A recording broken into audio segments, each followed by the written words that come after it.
Marc, le top 100 canadien de Hockey le Magazine, un exercice qui a été quand même assez difficile à faire, hein, je pense. C'est pas évident. À première vue, ça semble facile, mais ça ne l'est pas. Parce que, bon, moi, dans mon cas, puis comme je pense comme plusieurs de mes collègues, moi, j'ai regardé l'impact, surtout quand on parle des top 10, l'impact que ces joueurs-là ont eu sur le hockey et ensuite sur leur équipe. Donc, une fois qu'on a fait ça, il faut quand même les classer. Ce qui n'est pas quand même un exercice, là, parce que là, qui va 5, qui va 4? Donc, moi, si je regarde mon top 5, j'ai pris des joueurs qui ont vraiment exercé un impact sur le hockey. Donc, on pense à Gretzky notamment. J'ai mis Gretzky numéro 1 devant Bobby Orr. Je sais que j'ai vu jouer Bobby Orr. Je sais que Bobby Orr, pour plusieurs, il était dans une classe à part. Mais Gretzky, c'est un incontournable. Il a réécrit le livre des records de la Ligue nationale. Presque 1000 points devant son plus proche concurrent dans la colonne des points. Donc, j'ai mis Orr deuxième. Mario Lemieux, Gordie Howe. Mais là, ensuite, je suis allé avec Raymond Bourque. Raymond Bourque, qui, quand même, au-delà de 400 buts, près de 1600 points, le meilleur marqueur chez les défenseurs. Martin Brodeur, recordman chez les gardiens. Donc, ça a guidé beaucoup mes choix. Justement, tu parles de Martin Brodeur. À quel point le débat des gardiens de but, Roy, Brodeur, Plante, Sawchuk, c'est pas mal le top 4. Oui. À quel point ça a été difficile de les départager? Bien, chacun à leur façon. Ces gardiens-là ont été des pionniers. Ouais. Roy, bon, qu'on sait, le style papillon. Dans le cas de Brodeur, lui, peut-être un peu moins que les autres par rapport au site. Puis Jacques Plante, lui, c'était l'innovateur du masque, mais c'était aussi le premier gardien à jouer comme, si on veut, un troisième défenseur.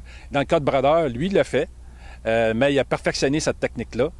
Et dans le cas de Sawchuk, bien des gens qui vont nous dire dans les années 50 que pour eux, Sawchuk était supérieur à Jacques Plante. Ouais.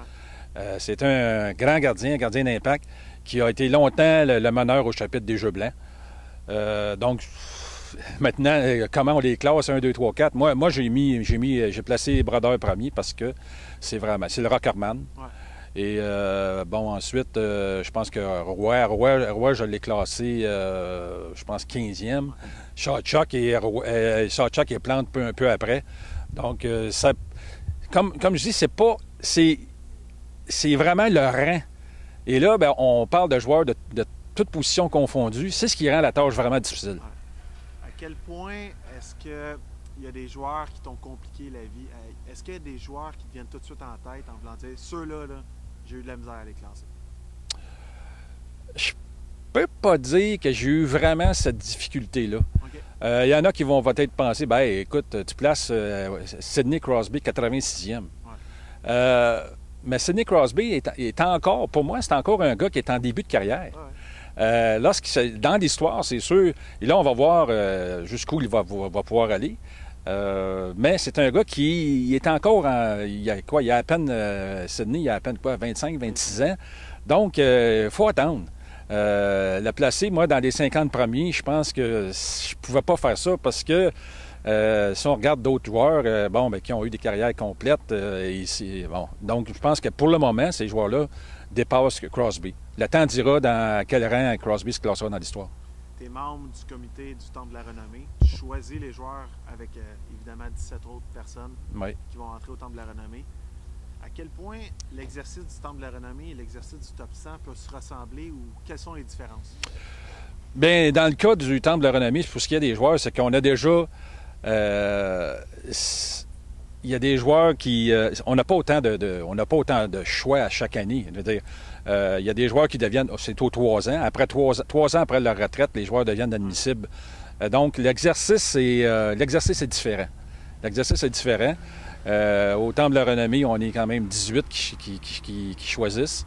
Donc, c'est un exercice différent. Mais encore là, une fois là, à la fin, ça demeure une question personnelle, c'est une question d'opinion. Hein?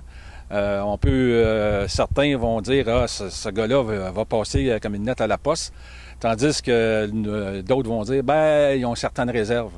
Ils ont certaines réserves. Donc, l'exercice est un peu différent. Merci, Marc. C'est moi qui te remercie.